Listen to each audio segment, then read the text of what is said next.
Hey guys, let's get cooking.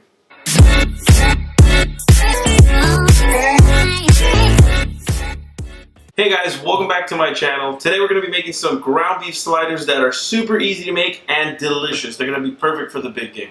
Let's get cooking. So first thing we need to do is get our meat. The meat that I'm going to be using is going to be chuck and some sirloin. I like my ratios to be like 75 to 25, 75 being chuck, 25 being sirloin. What you need to do is cut all of your meat up into about 1-inch cubes, put it in the freezer. It doesn't need to be completely frozen. The outside needs to be hard, and then the inside still has to have a little bit of feel to it. So, woo, oh my God, I almost killed myself. Cut it up into 1-inch pieces, put it in a bag, and then throw it in the freezer, okay? You can already start putting it in a Ziploc bag. If you actually have like a sheet tray or something, you can put them flat and put them into the freezer like that also. Go ahead and zip these up, throw them in the freezer, and then once we're done, we'll come back a little bit, keep checking them, get to grinding the meat in our KitchenAid. Okay, so once your meat's gotten a little bit firmer, you gotta take it out of the freezer, and it should be a little bit firm on the outside, still a little soft on the inside. Okay.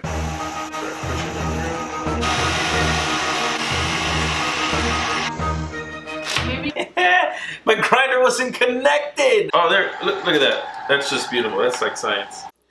Alright guys, if you're noticing with your meat grinder, if for any reason it seems like it's kind of hard and it's hard to get the pieces through, just cut them down and then just put them in, and it should make it a lot easier on your meat grinder. And when you grind your own meat, you know exactly what parts of the cow that you're getting. You know, we have the chuck rolls, you have the strip, the sirloin. Now that your meat is all processed, just go ahead and kind of give it a mix just to get all that fat and meat just to get well incorporated together. Alright, so the size of your slider, you want it to be somewhat the same size as your roll. I'm using some potato rolls, so they're not too big, not too small, so I'm just going to kind of grab just a little bit here and just kind of form it. You want to keep your burgers a little loose because you want those little pockets to get full of fat. It's just going to keep the burger nice and juicy. So if you guys have ever done burgers at home, you've noticed that when you go ahead and put this right on a cast iron or on the grill, it's going to turn into a football. It just gets huge. So what you do is you just kind of fake the burger out. You put a little divot here, a little well right in the middle. And then once that cooks, it should come back to like a patty size. And it shouldn't swell up, okay? Now when your patties are formed and they're made, the only thing you're going to do is you're going to season it with salt and pepper on the outside, on both sides. Put it in your skillet, it's going to form a crust. That's all you have to do. Do not season it when it's in the ground beef state. Make sure to season it afterwards before you put it on the pan. So we got our salt, we got our pepper. Just going to season the outside with some salt and pepper. Both sides. Don't forget to season both sides of your burgers. You can season aggressively. If you want, you can even put garlic powder if you like that taste in your burger. I just like salt and pepper. It's going to form a nice crust. Okay, we're going to give it a little flip. Alright, salt. Little pepper. We got the cast iron on. We got it on a high heat. We're going to be using a neutral oil, canola, vegetable, something like that. You want that oil on there, nice and hot. Put the burgers in. Don't touch them. I know you want to flip them and do all that. Leave them alone. Put at least 3 minutes, depending on how you like your burger cooked. 3 minutes, 4 minutes, or 5 minutes. 5 minutes is like super well done. 4 minutes is about medium to medium well, and then 3 minutes is about medium rare to medium. You get that pink center.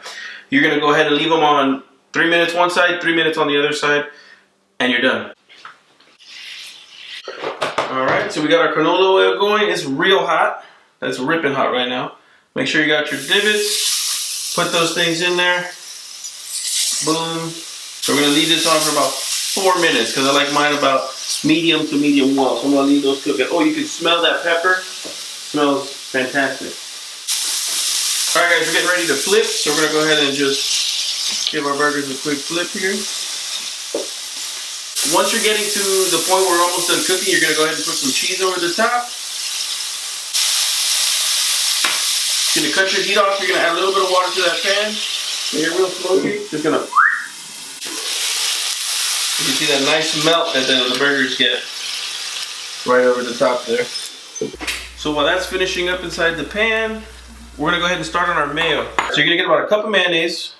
Put it in a bowl. If you like something spicy, you get the mayonnaise. We're going to get some chipotle peppers. If you're not into a lot of spicy stuff, You can just get mayonnaise, get a little bit of ketchup, some paprika to give it a little taste to it, and that'll do too. But what we're doing here is a Chipotle Mayo. So we're gonna get our Chipotles in Adobo Sauce. I'm just gonna use 1 pepper just because I like spice, but not everybody here does. So I'm just gonna use 1 pepper. Just gonna give that a nice chop. Once it's kind of like a paste, you can go ahead and just throw that into your mayonnaise. Okay. We're gonna get the juice of half a lime or a full lime, depending on how juicy they are, but this one is fantastic. I'm gonna do half a lime here. I'm gonna give this a little mix. And so in this adobo sauce, it has like some peppers and some onions in it and the whole deal. I like to just get about a spoon, maybe even 2. Just give that a rough chop and go ahead and throw that in also. Adds that nice chipotle color, that little like red brown. To assemble our burgers, I like to get the potato rolls that we're using and put a little butter on it like if it was a grilled cheese and just right into the pan. Alright, so you get them, you're gonna put them inside. Let them get nice and toasty. While those are getting toasty, we're gonna do the other 2. Okay, got a little crust formed there. Put a little bit of our mayo, dollop that on there. Gonna get our burger. Put our burger right on top of that. Then you literally just go grab a handful of chips. Just gonna right over top. All right, and then just to close off our burgers, once you're all done, you got the mayo on the bottom, you got the burger, the cheese, a little bit of chips, throw a little bit more mayo on the top bun, close it off, and you're done. If you want to add lettuce or tomatoes, you can add all that now. I just like my burgers plain like this, but you can add any other fixings you want on top of the burger. All right, guys, there you have it. Some easy to make sliders at home. We're gonna give one of these a little try and see how it is.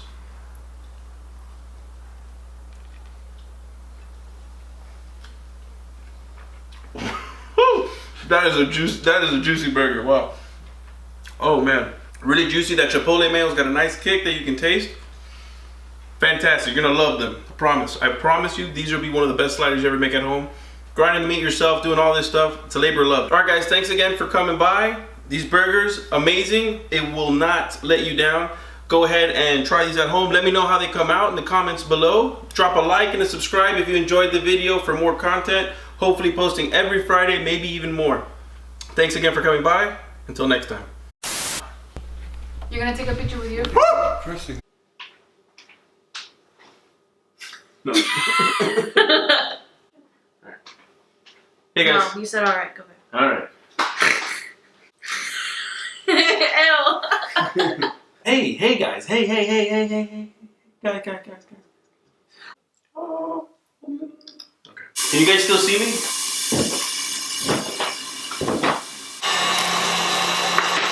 Shout out to Janelle. Dream with Jay, my editor. Also YouTuber, makeup. All of that.